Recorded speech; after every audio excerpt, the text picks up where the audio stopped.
Bonjour à toutes et à tous et bienvenue pour cette remise des prix de ce premier trophée de la transformation numérique MEDEF Ciparex, réalisé avec l'expertise de Niji. Merci aux irréductibles qui sont parmi nous. J'ai deux messages à faire passer. J'invite ceux qui sont dehors à nous rejoindre et ceux qui sont tout en haut de cette salle à nous rejoindre un peu plus au milieu, voire même devant. Je vous assure, la vue est meilleure. On va remettre 6 trophées lors de cette cérémonie, mais avant ça, on vous a réservé une petite surprise. Je vais inviter Karim Duval, un humoriste, à venir sur scène. Karim.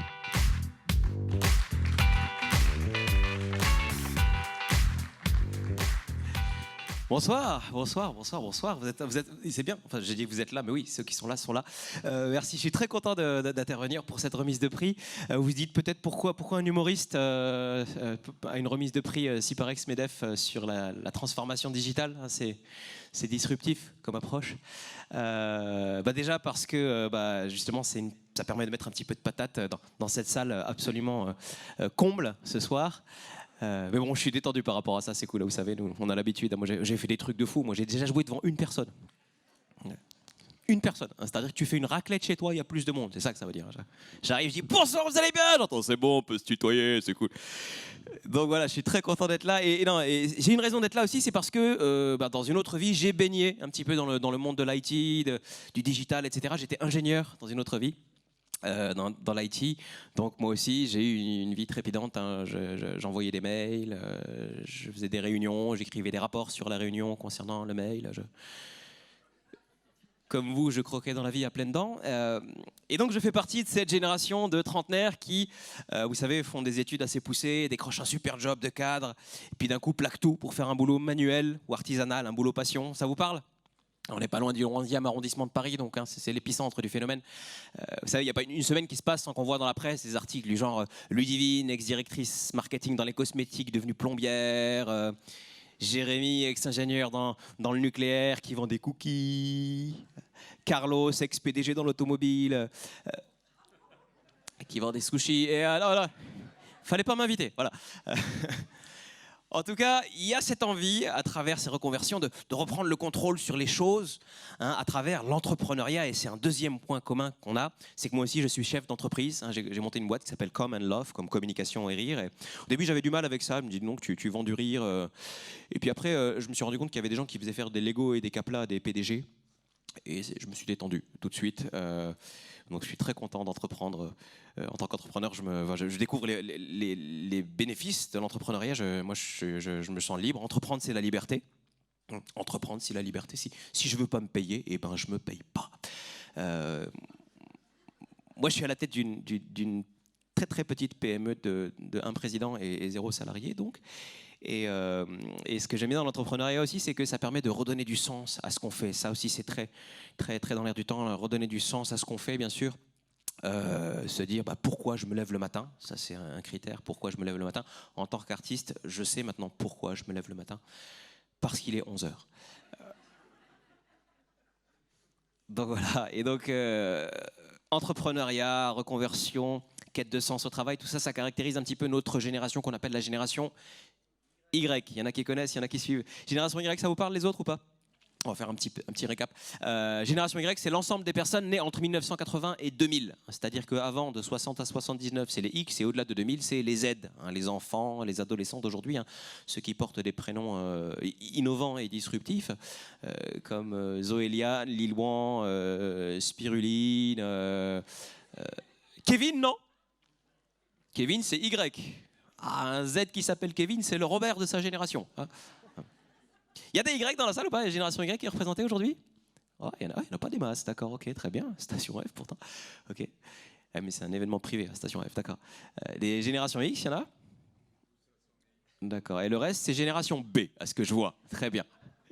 Alors, les B, ne vous vexez pas, c'est B pour baby boomer, hein, les parents des X et des Y, hein, ceux qui sont nés juste après la Deuxième Guerre mondiale, qui ont connu les 30 Glorieuses, qui ont grandi dans un monde sans terrorisme, sans sida, sans le chanteur Booba. C'était vraiment la belle vie pour les B. Hein. Les B ont connu le plein emploi. Nous, les Y, on a grandi au son des mots chômage, précarité. Hein. C'était des mots complètement naturels pour moi. Quand je jouais au Playmobil, j'étais là, bonjour, je suis votre conseillère ANPE. C'est vrai, les baby boomers, je veux dire, ils avaient un boulevard devant eux professionnellement. Il y en a qui ont fait carrière dans la même entreprise, 40 ans dans la même boîte. C'est impensable aujourd'hui. Aujourd'hui, tu as des gamins qui sortent d'école de commerce qui sont là. Attends, ça fait 3 semaines que je suis en CDI, je suis à 2 doigts de faire un burn-out. Vous voyez de qui je parle? Il y a des patrons de PME qui sont confrontés à ça ou pas? On a du mal à les recruter les Y et à les garder après. C'est volatile le truc. Et puis on a du mal à les manager aussi, ça c'est le grand truc, comment manager la génération Y. Il y en a qui en peuvent plus de la génération Y, mais cette génération est complètement ingérable. Attendez, ce sont de vrais enfants. L'autre jour j'en prends un au hasard, un Y, un vrai, vous savez, avec son casque de Walkman, là, il mangeait des céréales à 14h, normal. Et donc je lui demande un rapport d'une page, pas grand chose. Vous savez ce qu'il me répond? J'ai pas envie. J'ai pas envie, alors je lui dis déjà baissez ce majeur ou je lève l'index. Et donc je lui dis, vous avez envie de quoi? Il me dit, je voudrais un fat boy pour décompresser. Je lui dis, mais vous croyez où? À Station F ou quoi? Non, mais... Décompresser de quoi? Ils foutent rien, enfin! Et le problème, c'est qu'ils n'ont pas d'autre choix que de se rabattre sur la génération Y à cause de cette fameuse transformation numérique. Absolument, transformation digitale, bref. Et parce que sinon, dire les alternatives, pour ça, c'est quoi? Les B? Non, hein? Et puis les X, ils gèrent Internet, tout ça, ils accompagnent la transformation digitale, mais les gars, ils sont sur copains d'avant, donc non plus. Le X, il dit LinkedIn quand même, donc voilà, on est là. Il y a des jobs qui sont réservés aux générations Y et Z. C'est vrai, aujourd'hui, quand un gamin explique à son père qu'il est community manager, le père ne comprend pas. Comment ça, community manager? Community manager, tu gères une communauté? T'es mormon ou... Ce qui ne veut pas dire que, parce que un mec de 25 ans est capable de prendre un selfie pour Instagram, la bouche en cul de poule à côté d'un burger vegan avec des frites et une tartine d'avocat, ça ne veut pas dire que pour autant il est familier à la transformation numérique. C'est complexe ce truc, moi j'y comprends pas grand chose, j'avoue. Alors je me suis dit que justement à l'occasion de cette remise de prix MEDEF Siparex, j'allais pouvoir en savoir plus, et donc je me suis renseigné sur les projets. Je me suis dit c'est cool, ça va devenir concret pour moi, donc j'en ai pris un au hasard et je suis tombé comme ça sur l'intitulé du projet suivant. Passer d'un business model de distribution traditionnel en silo à un modèle digital first et omnicanal global. Merci la vie. Donc je ne suis pas beaucoup plus inspiré sur le sujet. Par contre, ça m'a inspiré un discours que je voudrais vous lire. Et remise de prix oblige, je voudrais vous le faire façon Festival de Cannes, bien sûr.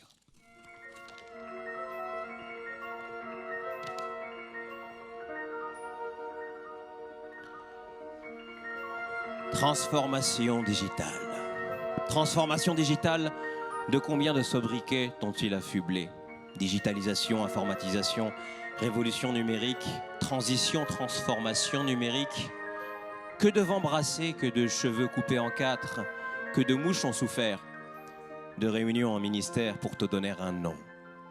Transformation digitale, long parcours sinueux aux contours flous, muse de la start-up nation, objet de fascination, mue inéluctable des entreprises de tout métier, qu'elles soient B2B ou B2C. Transformation digitale, tu semblais pour moi, jeune Y, une évidence, coupe la musique.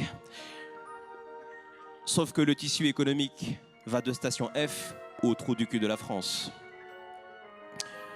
Ayons ainsi une pensée émue pour tous les patrons de PME, pour Bernard, fabricant de boulons à Évreux, Morissette, leader picarde du pâté de porc, ou Jean-Yves, écarisseur de canards dans le Périgord. Car toi, transformation digitale, impitoyable, tu imposes ton langage. Tu les bombardes avec insistance de mots barbares comme workflow, process, business, intelligence. Ce jargon franglais dont les consultants ont fait leur prose et qui, à force de guillemets, développeront de l'arthrose. L'arthrose digitale, de l'index et du majeur. La maladie du cadre community manager. Et quand bien même viendrait-il de Paris ou de Lyon, ces patrons, tu attends d'eux un changement plus profond. Ma petite transformation, tu n'es pas que digitale, ô coquine. Curieuse et exigeante, tu les questionnes, tu les cuisines. Quelle est votre méthode de travail? Et si c'était l'occasion d'alléger vos process, de remettre à plat votre organisation interne, sortir de votre zone de confort? Mais n'oublie pas une chose, ma petite transformation, toute digitale que tu es, révolution ou transition, tu es la fille de femmes et d'hommes, munis d'un papier et d'un crayon. Merci. Merci beaucoup. Merci beaucoup. C'est donc dans l'émotion que je vais repasser la parole à Nicolas. Merci beaucoup, Nicolas James, Karim. s'il vous plaît, on ne l'a pas présenté. Si, mais c'est gentil. C'était un super speech. On va Merci effectivement passer à des sujets un peu plus sérieux. On va remettre le premier prix de la stratégie. Et pour remettre ce prix, je vais appeler sur scène Bertrand Rambaud, le président du groupe Siparex.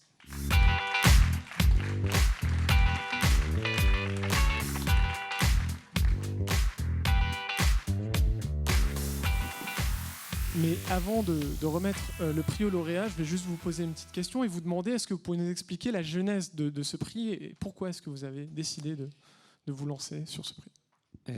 Écoutez, d'abord, bonjour à tous. On est très heureux d'être là et très heureux de partager ce projet avec le MEDEF. Alors d'abord, bravo Karim, parce que je pense que même avec pas mal d'humour, vous avez bien résumé en fait tout ce qu'étaient les enjeux de la transformation. Votre petit laïus, moi à part le B2B, on dit B2B, était parfait. Et je salue donc Geoffroy Roux de Bézieux et Patrick Martin, avec qui donc on a organisé cette journée d'aujourd'hui, enfin cette remise de prix. Alors pourquoi on est là? Je vais être très simple, vraiment en quelques mots. Et d'ailleurs Geoffroy l'a rappelé à midi au cours d'un déjeuner qu'on avait. Nous, Siparex, on est actionnaire de boîtes dans le domaine du digital, donc le sujet du numérique, ils connaissent par cœur, c'est leur quotidien. Mais on est aussi actionnaire de plein de boîtes, de PME, de TI, qui sont dans des environnements très traditionnels. Et moi, on a constaté que pour certaines, le sujet du digital était un enjeu qui n'était pas assez fort, pas assez marqué, alors qu'il nous concerne tous, il nous concerne dans notre vie du quotidien. Et il concerne toutes ces boîtes qui doivent en faire, bien sûr, il y a des contraintes, mais aussi un enjeu formidable, un enjeu de croissance, un enjeu de développement. Donc, il y a plein de petits leviers pour mettre en place cet enjeu du digital et on a pensé que de participer à un concours, à un lauréat, de parler de ce sujet était déjà un bon levier pour accélérer la mise en place de cette digitalisation. Alors, il y a plein de choses à faire, beaucoup de sujets, mais tout ça y contribue. Je pense qu'il faut en parler, montrer de beaux exemples et je crois que de très beaux exemples vont être récompensés ce soir et ça fait partie de notre job, nous aussi en tant qu'investisseurs, au-delà de l'argent qu'on apporte, d'aider ces boîtes à se développer et à prendre conscience de ça. Et d'ailleurs, et je m'arrêterai là, mais je rajoute un point, on a mis en place chez Siparex une équipe de CDO, alors non pas pour traiter Siparex sur le plan du digital, pourtant on a plein de choses à faire, mais surtout pour accompagner nos boîtes, nos entreprises dans leur transformation. Donc Nicolas Requillard est par là, il a organisé cette journée aujourd'hui, et voilà, c'est du concret, c'est pragmatique, on est là pour accompagner nos sociétés et les dirigeants par rapport à tous ces enjeux et surtout ces opportunités fantastiques qui s'offrent à ces entreprises. Voilà pourquoi on est là. Merci Bertrand. Et on est aussi là pour ouvrir des enveloppes. Donc je vous invite ouvrir des enveloppes, à commencer par la première enveloppe du prix Stratégie. Alors grand suspense, grand suspense. Pas de musique. Voilà. Alors ce prix de la stratégie est attribué à la société Trecobat pour le développement de l'application Nestor qui permet de prolonger l'expérience client après l'achat immobilier. Et donc j'appelle Alain Boy, qui est directeur général de Trecobat.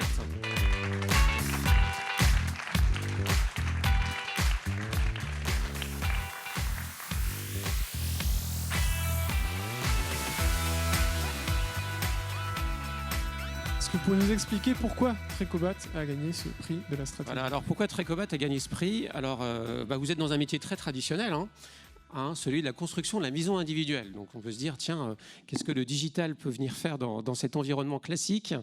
Il faut trouver tes terrains, bâtir des maisons, avoir des bons maçons et bien suivre les chantiers, je crois, et gérer les intempéries, c'est ça? C'est exactement ça, les fondamentaux du métier. Voilà. Non, mais vous avez inclus le digital dans votre business model, alors pas sur la partie amont de votre business, mais je crois plus sur la partie aval, sur tout ce qui est l'accompagnement post-vente, le suivi, et ça pour notamment la domotique, enfin tout l'équipement de la maison, et en lien avec vos partenaires. Et donc tout ça est suivi à travers une application digitale. Et donc c'est un sujet d'innovant, et donc ça ne se limite pas, la maison est livrée, mais la vie commence juste après. Et je crois que c'est là où vous innovez votre business model, qui est pourtant l'un des plus traditionnels. Vous l'expliquerez bien mieux que moi, mais c'est ce qui a bien motivé le jury pour vous décerner ce prix. Je vous remercie. Enfin, en tout cas, nous, on est très touchés parce que notre vie, elle est dans les chantiers et dans la boue en général, sur les chantiers. Et effectivement, de se retrouver à la station F pour se voir remettre un prix dans le digital, sincèrement, on nous remet plutôt en général des prix entre gens convenus du bâtiment et rarement en dehors de ce secteur. Donc, on est encore une fois extrêmement touchés parce qu'on n'est pas ce qu'on peut dire une start-up. On est une entreprise de l'économie traditionnelle, historique, créée en 72, 140 millions d'euros de chiffre d'affaires, avec des conducteurs de travaux, des charpentiers, enfin des ouvriers de production. Il y a 450 collaborateurs et on intervient sur l'arc atlantique. Notre transformation digitale, en fait, on l'a commencé il y a 10 ans. Mais 10 ans avec 3 choses qui nous ont poussé à ça. Le volet réglementaire. Notre métier bouge beaucoup. La réglementation thermique, la réglementation environnementale, la loi sur le handicap, le sismique, etc., etc. Donc il faut gérer tous ces paramètres, former tous ces collaborateurs à tout ça. Les clients sont connectés au bureau, ils sont connectés dans leur vie du quotidien, sont connectés dans leur voiture, et paf, quand ils arrivent dans leur maison, il n'y a plus rien. Ils ont une maison énergétiquement super, mais finalement, ils n'ont que ça. Donc c'est un vrai problème pour nous, et forcément que nos clients nous poussent à innover là-dessus. Des industriels viennent nous voir, des gens de l'éclairage qui disent j'ai une application, je peux allumer la lumière, je peux l'éteindre. Des gens du chauffage qui disent je peux piloter mon chauffage. D'autres qui disent j'ai une serrure connectée, j'ai une application. Si on écoute tous ces gens-là, en fait, il faut télécharger 25 applications à la livraison du logement. Et pour le client, ça va être une super expérience client. Donc forcément que nous, on est motivés et poussés par tout ça. Donc on a embarqué l'ensemble de nos collaborateurs sur le sujet. Mais on a d'abord démarré par la cave ou les fondations. C'est-à-dire qu'on a transformé notre système d'information par une gestion électronique de documents, une virtualisation. Aujourd'hui, tout est scanné chez nous, ce qui nous permet d'avoir accès à l'information à l'instant T. Ça nous a permis à nouveau d'évoluer, de mettre une plateforme dématérialisée pour nos sous-traitants et nos fournisseurs, signature électronique des marchés, prévision d'achat pour nos fournisseurs et nos industriels avec qui on travaille, et puis une application numérique chantier pour nos conducteurs de travaux et nos commerciaux. Et puis quand on finit par la toiture, il nous manquait le client dans tout ça, et aujourd'hui, grâce à cette application Nestor, toute l'information qui est gérée en interne, eh bien, en temps réel, le client l'a. Et aujourd'hui, ce client, eh bien, quand il est au premier rendez-vous avec nous, il télécharge l'application. Pendant la durée de la vente, il a cette application. Pendant la durée administrative d'instruction du permis, il a cette application. Pendant le chantier, il a cette application. Il a accès aux photos de son chantier. Il est sur son chantier, il voit une anomalie, il la prend, il le met sur l'application. Quand il a livré sa maison, eh bien effectivement, on est dans les équipements de la maison connectée. Sa maison est connectée en base, et à partir de l'automne, maintenant, on va lui aussi lui proposer du service, parce que, fort de tout ça, notre métier s'est arrêté à la livraison de la maison, mais un client aujourd'hui, il est aussi en attente de service en complément. Voilà ce qui est devenu Nestor. Merci beaucoup, Alban. On va procéder à la remise du trophée.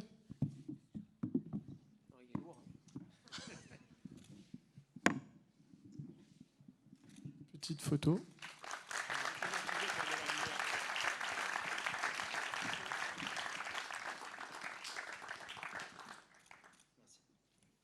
Je crois qu'on a oublié de parler de ces parpaings, de ces trophées.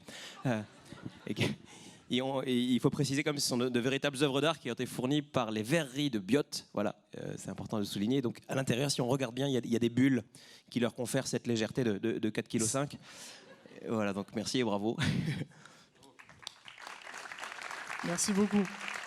On va passer à la remise du prix Talent, et je vais inviter Stéphane Flex, directeur de The Num Factory, à monter sur scène.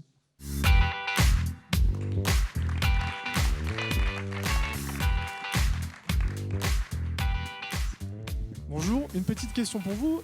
En quoi est-ce que le sujet de la compétence est clé aujourd'hui dans le sujet de la transformation numérique ? Alors c'est clé parce qu'on a créé sous l'impulsion d'un certain président délégué du MEDEF, ici présent, Patrick Martin, une école de la transformation digitale qui s'appelle The Num Factory. Et c'est clé parce qu'on forme les talents, j'allais dire, de demain, mais c'est les talents d'aujourd'hui qu'on crée et qu'on forme. 8000 recrutements qui ne se feront pas en Auvergne-Rhône-Alpes, 80 000 qui ne se feront pas en France dans le numérique. Et avec The Num Factory, on forme justement ces profils rares dont les entreprises ont besoin. Ok, on va passer à la remise du prix Talent. Je vous laisse ouvrir l'enveloppe.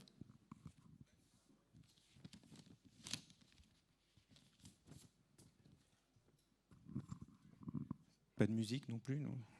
Je ne suis pas en charge de la musique, mais... Alors le prix Talent, je suis très heureux d'appeler sur scène CCLD pour leur...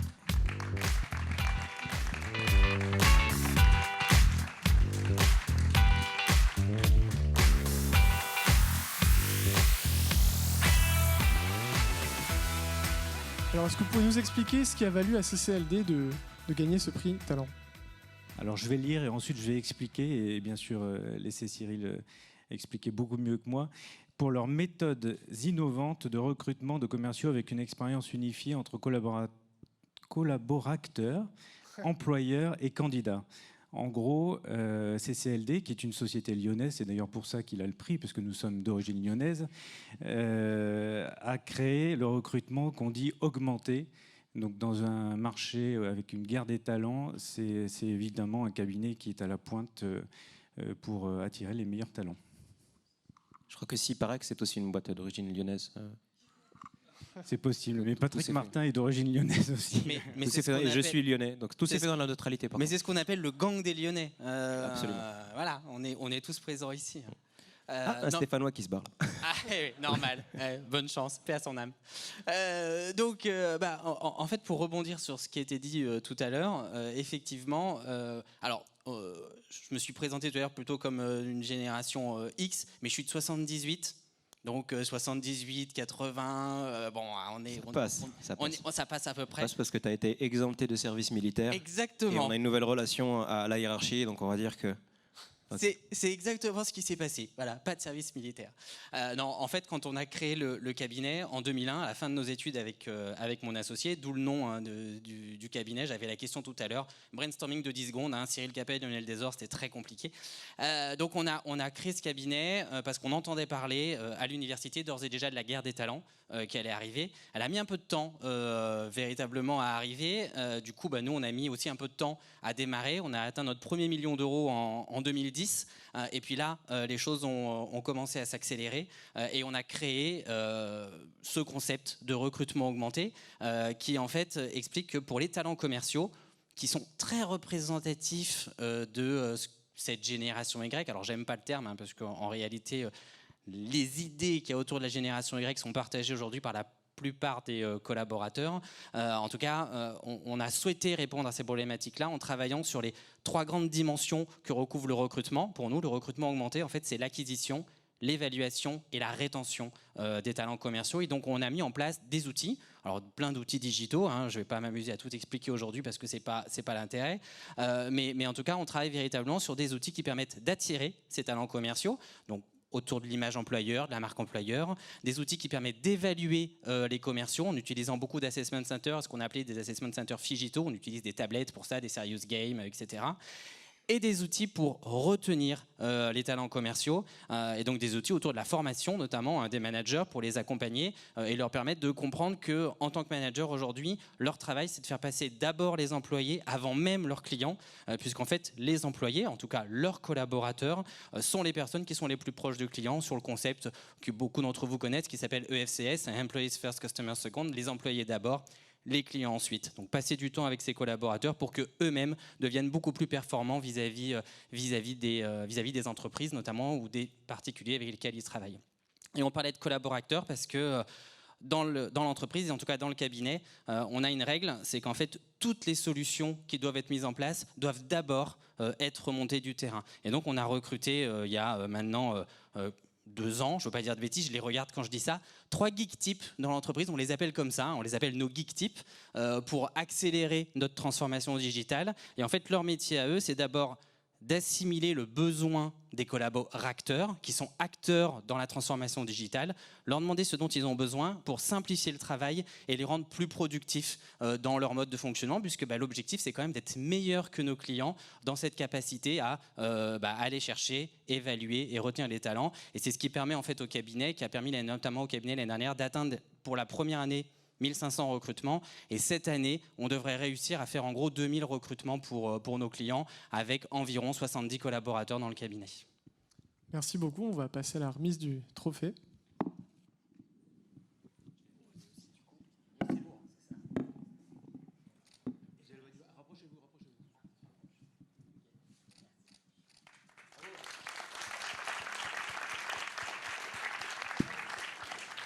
Le prix n'est pas tout à fait assorti au pantalon, mais c'est pas grave. C'est ça. Justement, on va passer au prix rouge, le prix du client. Je vais passer, pour ce prix-là, je vais appeler sur scène Hugues Méli, le président du groupe Neji.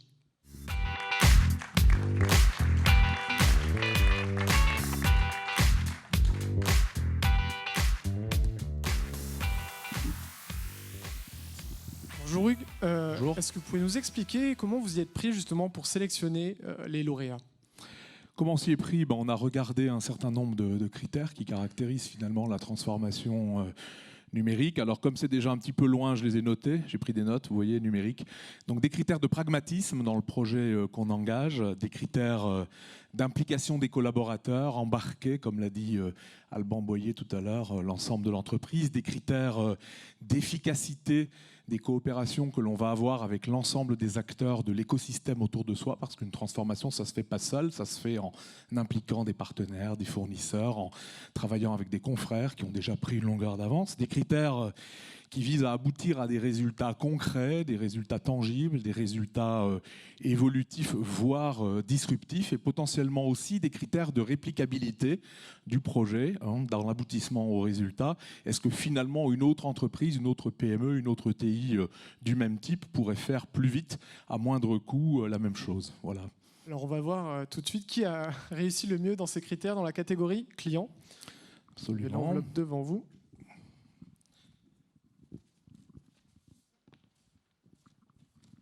Voilà, donc le prix est attribué au Temps des Cerises, le Temps des Cerises, et j'appelle sa directrice générale, Peggy Bienvenue.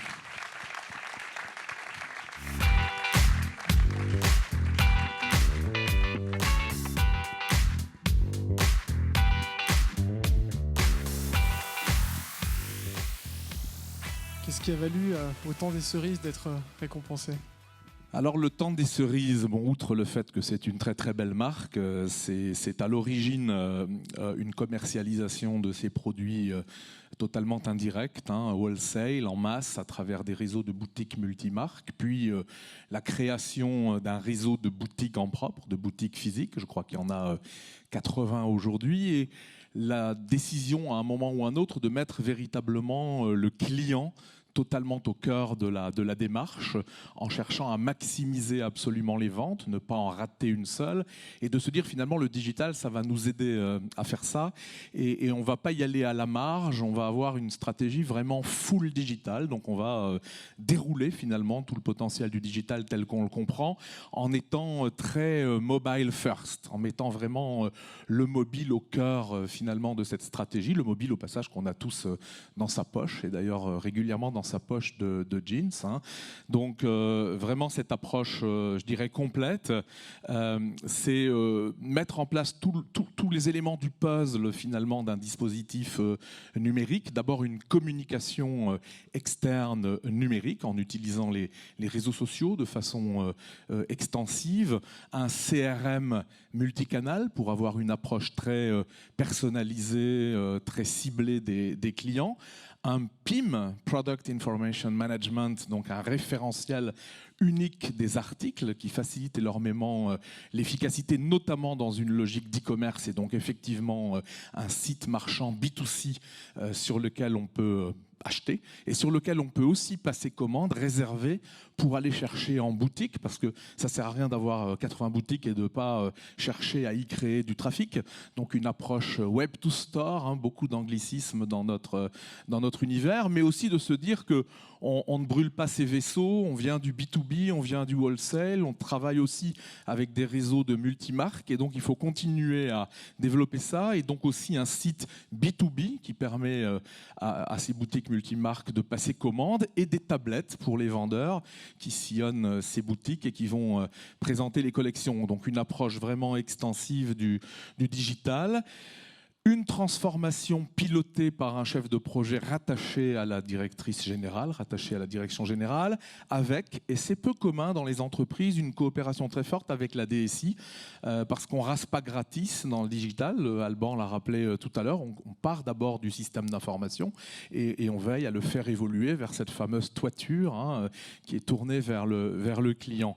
Donc vraiment ce côté supervision au plus haut niveau, l'implication l'implication bien évidemment de tous les collaborateurs et progressivement l'instillation, si le mot existe, le fait d'instiller le digital dans un grand nombre de processus de l'entreprise, la préparation, la création des collections, si je me souviens bien, également la planification, enfin ce que vous appeliez planification, programmation des vitrines, planification des... ça a un autre nom maintenant, parce que c'est plus des vitrines. C'est le plan de com. C'est le plan digital, et puis la logistique aussi, qu'il ne faut jamais oublier, bien sûr, quand on est amené à livrer, que ce soit des boutiques multimarques ou des clients en direct. Hein. Et puis, pour finir quand même, deux choses. Des résultats, puisque je crois que vos ventes B2C ont bondi de 50% et vos ventes B2B de 15%. Voilà, j'imagine que les B2C sont plus rentables que les B2B, et donc finalement, c'est bien que ce soit les B2C qui l'emportent. Et pour finir, vous le disiez, au cours de réunions avec vos confrères de ce domaine, confrères de la profession, le sentiment d'être passé d'une frustration, où vous aviez un peu l'impression d'être en retard, à une certaine fierté d'avoir repris une vraie longueur d'avance. Voilà, tout ça valait bien donc le prix pour le temps des cerises. Peggy, je ne sais pas si vous avez quelque chose à Je n'ai plus rien à dire à part. Moi, je leur ai donné le prix. Ah ben on est sérieux dans les jurys. Moi, j'aurais embauché Hugues, en fait. Je pense que là, après un tel Je discours... pense que là, vous avez juste à dire merci. Voilà, merci. Alors, pour la petite anecdote, c'est une transformation qui s'est faite très rapidement. Il faut savoir que il y a un an, notre président n'avait toujours pas d'adresse mail. Donc pour vous dire à quel point on part de loin, il n'a toujours pas d'ordinateur, d'où le mobile first, parce que par contre il a son téléphone.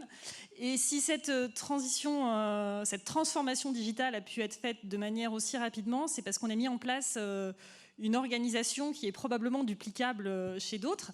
On a mis en place une gouvernance du digital avec un comité stratégique avec des membres de notre équipe. Mais aussi, on s'est fait aider par Ciparex et Nicolas Réquillard, notamment, qui est là dans la salle. Et on est allé chercher aussi des administrateurs en externe dans des entreprises qui, elles, avaient déjà fait le boulot, s'étaient déjà pris les pieds dans le tapis quelques fois, avaient déjà trouvé des solutions et nous ont permis de gagner énormément de temps.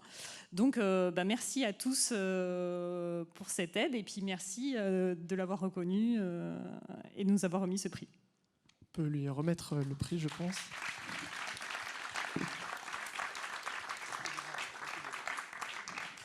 Alors la couleur est parfaitement choisie pour la marque.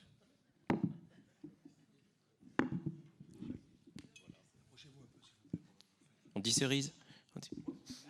C'est le rouge des cerises, en fait, c'est ça ? Vous avez une très très belle veste désiguale. Ça peut faire très mal aussi. Alors moi, je ne suis pas lyonnaise. Le temps des cerises est basé à Marseille et une grande partie de l'équipe est d'origine corse. Donc voilà. Attention, Karim. J'avais pourtant une réponse, mais je ne la ferai pas. Merci. Merci à tous les deux. On va passer au prix Startup. Startup, là, il y a un sujet là-dessus. Parce que pourquoi un prix Startup alors pourquoi on fait une différence entre Startup et PME? Moi, je trouve que c'est pas toujours légitime. Je veux dire, au bout d'un moment, une Startup devient une PME. Hein, il y a une espèce de truc comme ça entre les startups et les PME. Il y a des PME qui se la jouent startup, une espèce d'effet de jeunisme chez les PME qui disent ouais, moi je suis une startup, un peu comme les cinquantenaires qui passent tout d'un coup d'un pantalon à pince au skinny taille basse. Et dans l'autre sens aussi, il y a des startups qui ne veulent pas admettre qu'elles vont devenir une PME. En fait, il y a un moment où il faut y aller. Mais non, moi, mon ADN, c'est la startup. Comme un adolescent qui s'attache à sa moustache naissante.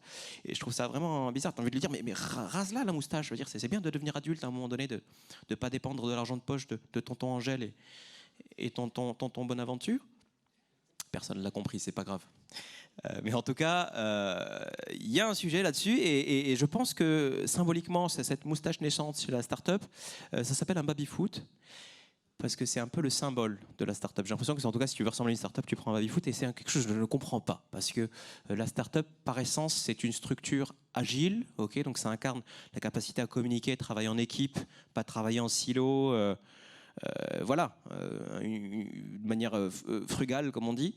Et quand on regarde l'objet baby-foot, on se rend compte quand même que c'est l'antithèse de ça. Si on regarde les mecs du baby-foot, les bonhommes, ils ne sont pas du tout organisés en task force, ils sont organisés en brochette. Et il n'y a aucune entraide entre eux. C'est-à-dire que les attaquants ne vont jamais à l'aider les défenseurs, c'est terminé.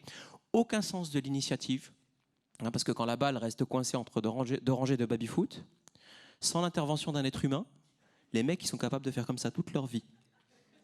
Et puis surtout une débauche d'énergie, parce que quand un gars shoot dans le ballon, tu as tous ses copains à côté qui shootent, mais dans le vide. Imagine, tu as Kylian Mbappé qui fait un tir comme ça dans le ballon, et tu as Griezmann qui craque son slip à côté et qui tire dans le vide. Qu'est-ce qui t'est arrivé, Antoine? J'ai vu Kylian, il a fait ça, j'ai tapé dans le vide, c'est tout. Et ça te dérange pas de taper dans le vide? Attends, t'as rien vu? Depuis tout à l'heure, je fais des saltos arrière. Voilà, j'avais juste envie de souligner ce petit point parce que j'ai du mal avec le baby-foot. En tout cas, l'associer au monde des startups et à l'agilité. Écoutez, Claire Houry qui va venir sur scène de France Digital va peut-être vous apporter quelques réponses à ce dilemme.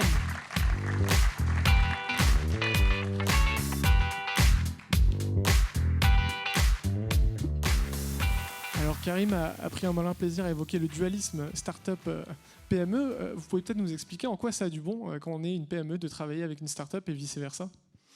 Exactement. Je suis très contente et je remercie le MEDEF de donner à France Digital l'opportunité de remettre ce prix Start-up. Parce que on n'oppose pas start-up et PME et acteurs économiques. Tous ont un rôle.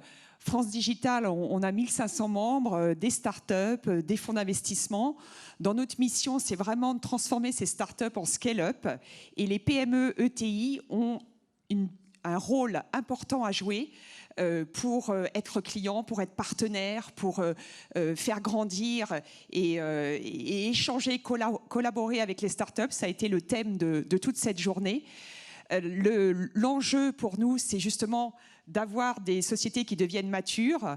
Je ne sais pas si toutes les startups ont des baby-foot. J'en vois pas toujours, moi, dans les miennes, dans celles dans lesquelles j'investis. Mais en tout cas, c'est très important, effectivement, que ces acteurs économiques grands comptes, PME, ETI, start-up, puissent collaborer pour créer des sociétés qui, si j'émets un vœu, pourraient aider ces sociétés, ces jeunes pousses, ces start-up, je ne sais pas comment vous les appelez, mais à rentrer sur le CAC 40, parce que ça serait un souhait que j'aimerais bien émettre et voir un jour, d'avoir un renouvellement des boîtes qui constituent le CAC 40 aujourd'hui en France.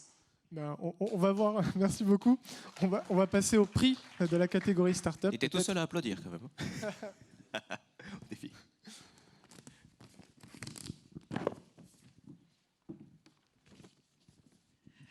Alors j'appelle la société ID1 qui a été sélectionnée pour leur solution de gestion du dossier médical d'urgence dématérialisée, aussi innovante que vitale. Céline Bonneau, la CEO. Bravo. Et comme c'est une start-up, je crois qu'on dit ID1, c'est ça? Oui, ou ID1 à la française, comme vous voulez. Alors pour rebondir sur ce que vous avez dit, je suis start-upeuse certes, mais j'ai plus l'âge parce que j'étais déjà chef d'entreprise avant, donc je suis pas revenue au baby-foot, je suis trop vieille pour ça. Mais voilà. C'est bien le Scrabble aussi. C'est ça. Est-ce que vous pouvez nous dire ce qui a valu justement du coup à ID1 d'être lauréat de ce prix? Le dossier médical dématérialisé, je vous laisserai expliquer la proposition de valeur, mais ce qui était important, c'est le côté pragmatique, concret de votre proposition de valeur et la possibilité de déployer justement votre solution auprès des entreprises, des PME et ETI. Expliquez ce que vous proposez. Vous allez sauver des vies, en fait. Oui, on en a déjà sauvé une, ce que j'expliquais tout à l'heure. Donc, ID1 a été créé parce qu'effectivement, j'aurais dû perdre la vie, moi, il y a 5 ans. On m'a retrouvée inanimée alors que je faisais un footing. J'ai fait un malaise à 21-17 de tension. Donc, on m'a dit que j'étais miraculée. On a vraiment utilisé le terme. Ça n'arrive jamais à un joueur de baby-foot, ça, par exemple. Non, j'imagine. Et donc, moi, je suis retournée voir les secours parce que cette problématique m'a semblé quand même un petit peu spéciale. Et je leur ai demandé, mais voilà, ce qui m'est arrivé, est-ce que c'est courant ? Alors évidemment, eux, ils sont sur le terrain tous les jours et ils m'ont dit qu'effectivement, c'était leur quotidien. Et que le problème, si la personne avait de vrais problèmes de santé, le souci, c'est qu'il n'avait absolument aucun élément, au-delà du fait de ne pas pouvoir identifier ou appeler des proches tout de suite. Et si une personne, mettons, est allergique à un médicament, à la pénicilline, etc., et si toutefois il lui en injecte, elle peut carrément mourir sur le coup. Donc c'est plein de choses. Aujourd'hui, on a plein de retours de personnes qui nous disent « mais moi, je suis allergique à un produit anesthésiant, donc si on m'opère la prochaine fois, si on ne le sait pas, pareil, je peux y passer. Moi, je me suis fait opérer il y a 2 ans, dans la même clinique, dans l'après-midi, j'ai vu 3 médecins. À chaque fois, ils m'ont posé les mêmes questions. Je leur ai dit, mais attendez, on est dans la même clinique, qu'est-ce qui se passe? Et ils m'ont dit, attendez, ma pauvre dame, vous n'imaginez pas, entre nous, on se cache les informations, parce qu'on n'est pas à l'abri d'une erreur médicale et on ne veut pas que notre confrère le sache. Alors, j'ai envie de dire, c'est un peu grave, parce qu'aujourd'hui, on parle du DMP, dossier médical partagé, mais même ça, malheureusement, peut-être que le ministère va l'imposer, mais aujourd'hui, de nombreux médecins nous disent qu'ils ne souhaitent pas l'utiliser. Donc c'est un autre problème. Donc nous, on a pris dans le sens inverse, c'est-à-dire qu'en gros, c'est le patient qui prend le pouvoir sur sa santé et qui décide d'ouvrir son dossier parce qu'il a conscience que ça peut vraiment lui sauver la vie. Et de ne pas courir dans les armoires des différents médecins qui, en gros, ont leur propre... je n'ai rien contre les médecins, parce que heureusement, ils sont tous là et ils sont très importants pour tous. Mais malheureusement, c'est un petit peu leur précaré. Et aujourd'hui, je crois qu'avec la notion du numérique, il est important d'ouvrir toutes ces choses-là. La santé est quand même une chose plus qu'importante et sauver des vies, c'est plus que vital pour le coup, c'est évident. Et aujourd'hui, le fait d'avoir le soutien de la Fédération nationale des sapeurs-pompiers et le fait que tous vont être informés de l'existence d'IDEOne et de la façon dont on l'utilise, en fait, c'est la petite brique qui nous manquait pour activer le développement. Aujourd'hui, on a 60 000 utilisateurs en B2C.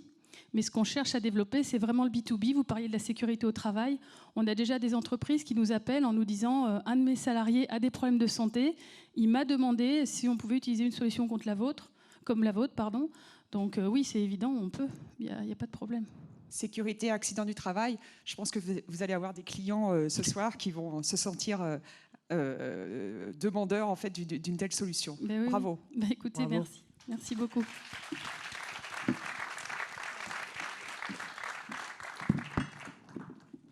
J'ajoute quelque chose, c'est sympa de remettre un trophée à une femme chef d'entreprise. Ne reculez pas.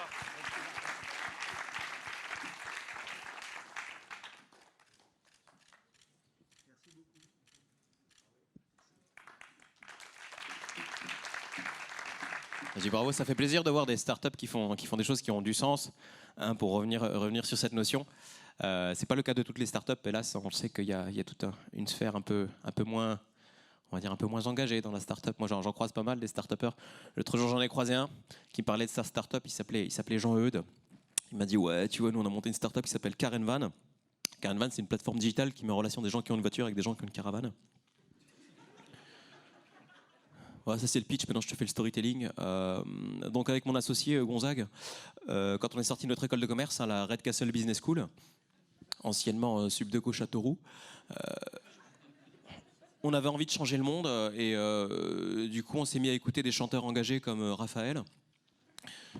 Pour les plus jeunes qui ne connaissent pas Raphaël, c'est le mec qui a ouvert les portes à Vianney, si vous voulez. Et notamment son morceau Caravane, tu vois où je veux en venir. Pour moi, le morceau Caravane, ça a été un déclic. Il y a eu un effet waouh, indéniable, un effet waouh. C'est-à-dire que j'ai entendu le morceau Caravane et j'ai dit waouh. Pourquoi autant de voitures? Pourquoi autant de caravanes et si peu de liens entre elles? Pourquoi il se passe si peu de choses au niveau de la boule? Ça a été une décharge, clairement. Là, je me suis dit, il faut que tu prennes du recul. Jean Hughes, take one step back. Donc, j'ai pris une année sabbatique. Gonzague m'a suivi, on s'est rasé la tête. On a fait une retraite spirituelle dans le château de mon oncle dans le 93, à Saint-Cloud. Et c'est là que je me suis mis à écouter et lire des livres d'entrepreneurs inspirants comme Steve Jobs, Mark Zuckerberg, Chuck Norris. Et on a posé le business model de notre start-up, du coup, qui va cartonner, bien sûr. On a réussi à lever des fonds graves. On a levé 1 000 €, merci tonton. Et c'est cool. Et pour l'instant, on est des poneys, mais un jour, on va devenir des licornes. Voilà, merci. Et s'il y a des VC dans la salle, on est là. Merci Jean-Eudes. On va enchaîner sur le prix de la performance opérationnelle. Et pour remettre ce prix, je vais appeler le vice-président du MEDEF, Patrick Martin, à me rejoindre sur scène.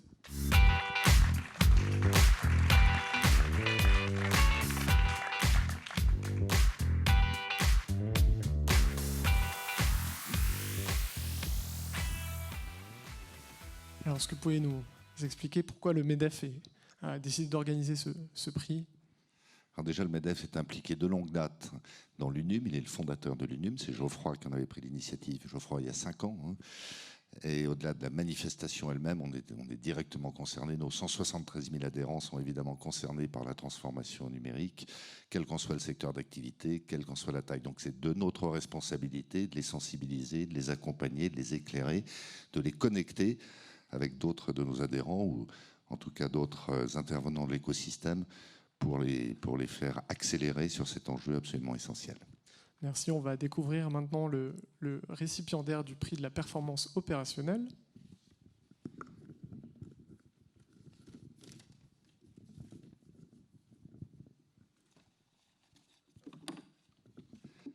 Le prix est attribué à Éolane. Stéphane Moy. Sur scène, Stéphane Moy, le directeur de l'unité PCBA de Éolane.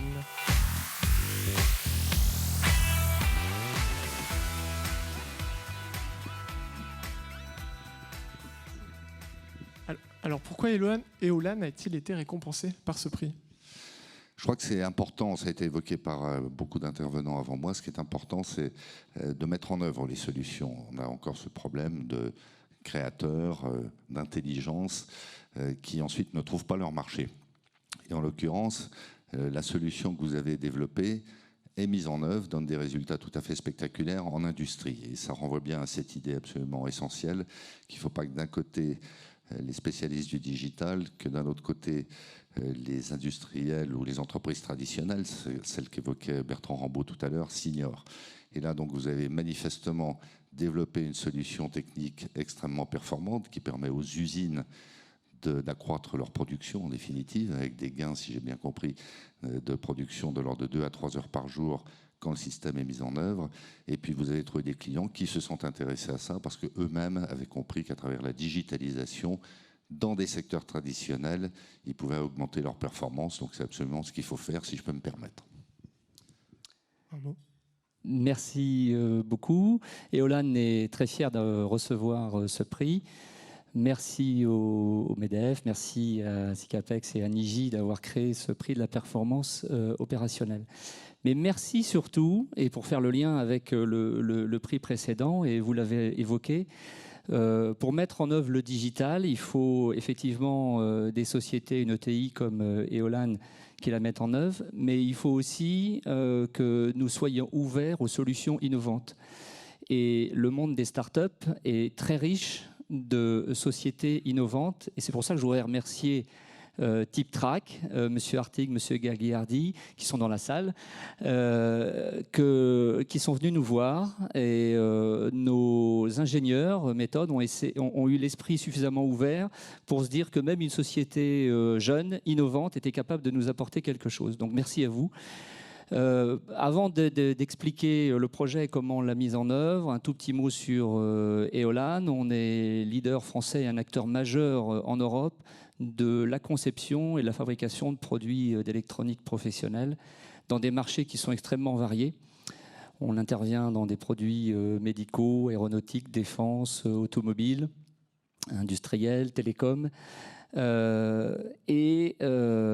ce cadre-là, notre projet effectivement est industriel puisque nous avons une dizaine d'usines dans le monde avec des lignes automatisées. Une ligne automatisée, pour qu'elle soit performante, il faut qu'elle s'arrête le moins possible. Je pense qu'il y a un certain nombre d'industriels ici qui comprennent cette problématique.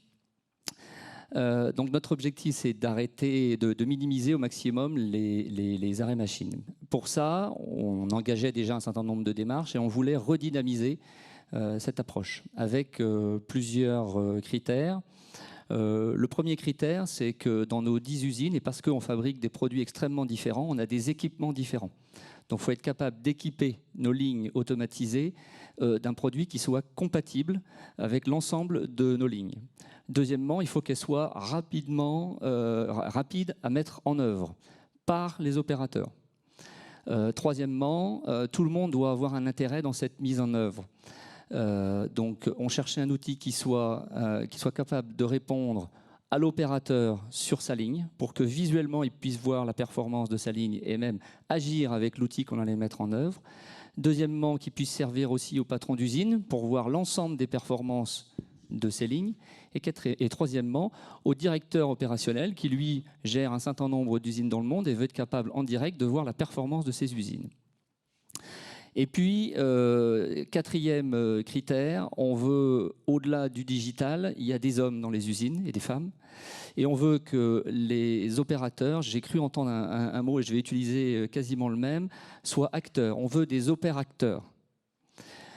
Et donc on cherchait un outil, non pas qui mesure la performance d'une ligne, qui la remonte dans un ordinateur et puis que ça remonte au niveau du patron d'usine.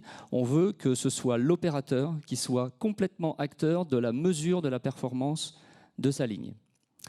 Donc l'outil TipTrack répondait parfaitement à ces 4 critères. On l'a mis en œuvre de façon assez classique, hein, un chantier épisode sur une ligne. En moins d'une semaine avec notre partenaire, on a réussi à la mettre en œuvre. On l'a déployé sur toutes les usines de notre groupe. Alors vous parliez de performance en heure. Je dirais qu'on a réduit de 10% nos temps d'arrêt machine. Et surtout, les opérateurs, et je vais me répéter, sont complètement acteurs de la démarche.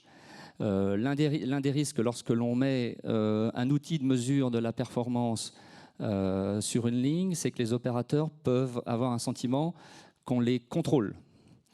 Et donc, avec TipTrack, on a eu une approche pour expliquer que c'était leur outil pour améliorer leur performance. Et donc, ils se sont vraiment appropriés l'outil. Donc, c'est presque au-delà du digital ou en parallèle du digital aussi important de faire en sorte que les outils du digital soient complètement intégrés dans la performance industrielle et comme un outil standard pour l'opérateur. Bien, Voilà. bravo. Je vous propose de procéder à la remise du prix. Et une petite photo. Et au nom de toute l'équipe de Cipatrex, on a envie de dire encore bravo Eloman.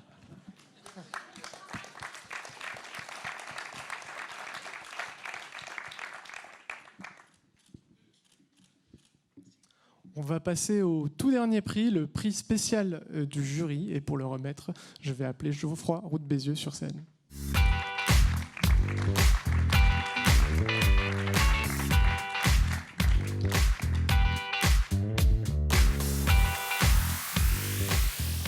Bonjour Geoffroy. Alors peut-être un petit mot. Pourquoi déjà un prix spécial du jury qui, je crois, s'est rajouté sur le film? Il faudrait demander au jury, parce que moi, j'étais pas dedans. D'accord. Mais bon, si je comprends bien, ils ont voulu rajouter un prix pour une entreprise plutôt, qui a pris un risque, une décision assez audacieuse par rapport à un modèle de commercialisation traditionnel. Donc c'est le choix du jury et je suis sûr que le gagnant ou la gagnante pourra nous expliquer avec talent pourquoi. Découvrons ça tout de suite. Voilà, donc c'est la dernière enveloppe. Voilà. Je suis sûr que c'est Karen Van. C'est sûr. Et donc le prix spécial du jury est attribué à Emmanuel Duval. C'est vous, non? Presque. Non, eh ben c'est non. presque moi. Non. Le prix spécial est attribué à Orkin. Voilà. On va inviter sur scène Anne-Claire Declercq.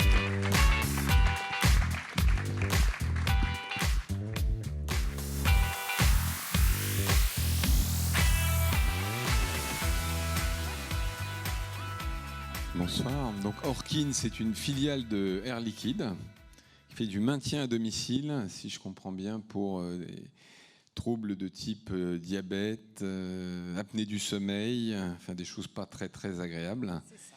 Et vous avez créé un portail qui s'appelle Altivi et qui est une autre forme de commercialisation et de contact avec vos clients.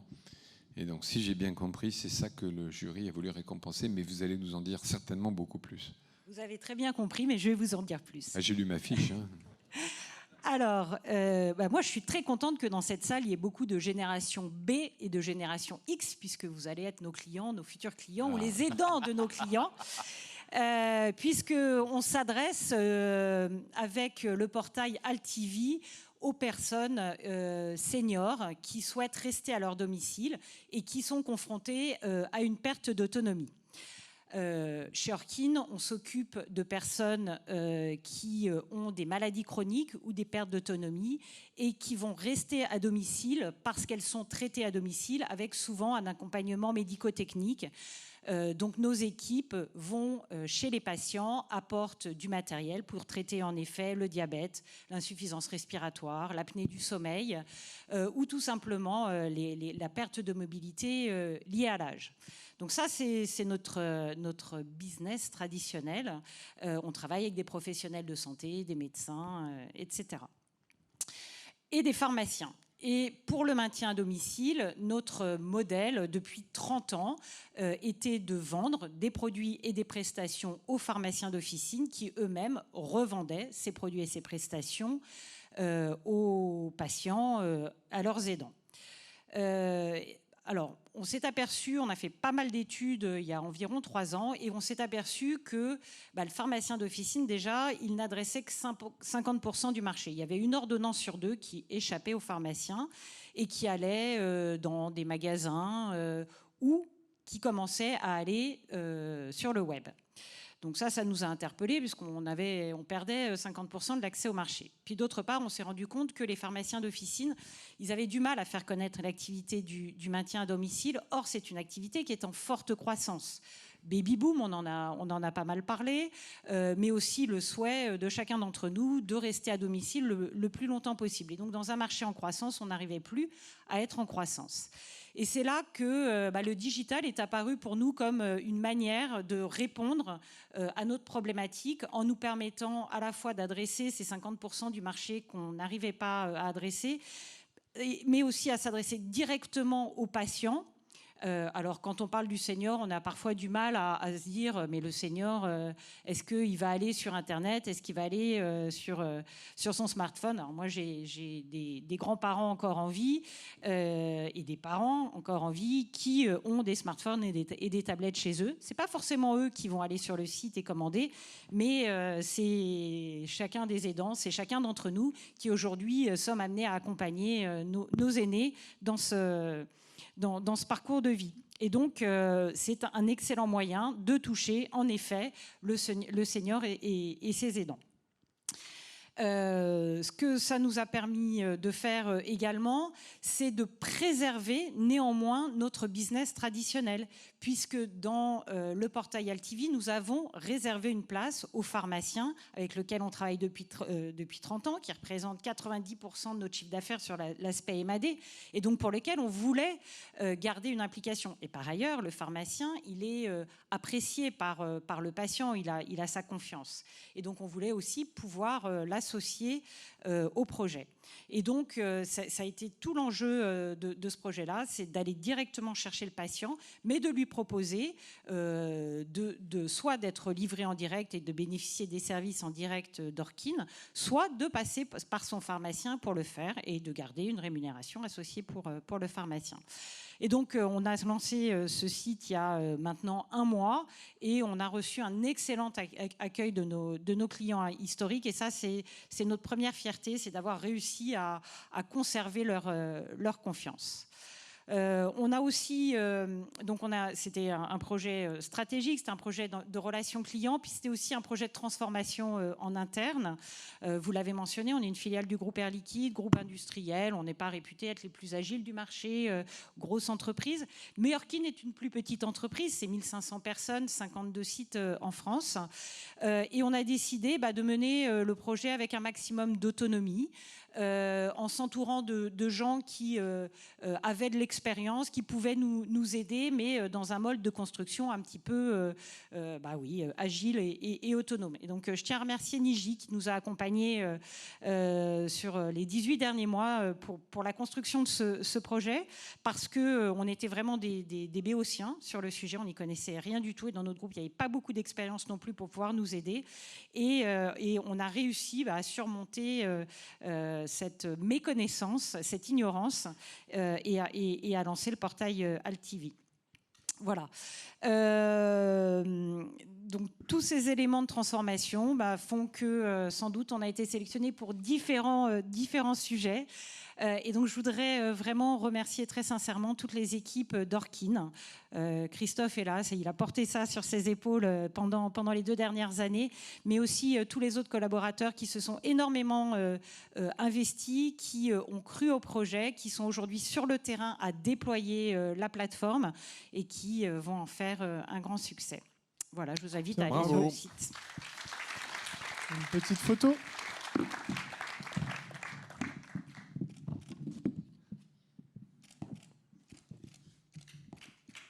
On peut les applaudir.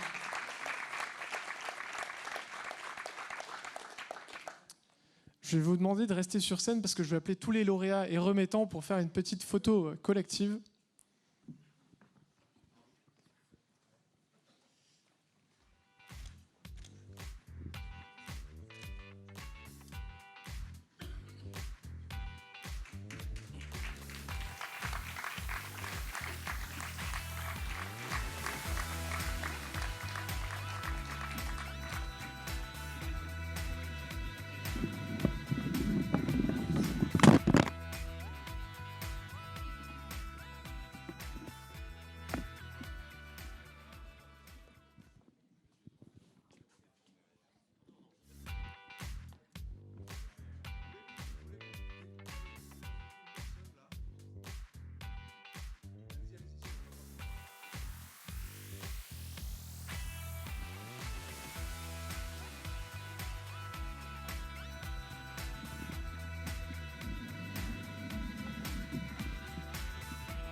Merci beaucoup.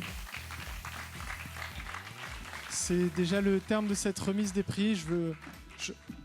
Je remercie tous les participants, tous les lauréats. Je remercie bien évidemment également Karim qui n'a pas eu le droit à la photo finale, mais qui n'a malgré tout pas réussi. Toi non plus, Nicolas. Ouais, c'est vrai. On est un peu les laissés sur le côté. Mais c'était un plaisir en tout cas pour nous un duo est né ce soir, je crois que... À distance en plus, Ouais, t'as vu, ça, on a gardé c'est nos ce distances. que retiendra l'histoire. Merci beaucoup. Merci à tous. Et je vous propose maintenant d'aller profiter du cocktail qui est à l'étage. Et bien évidemment, je vous donne rendez-vous l'année prochaine pour une 6e édition de cette université du numérique. Merci.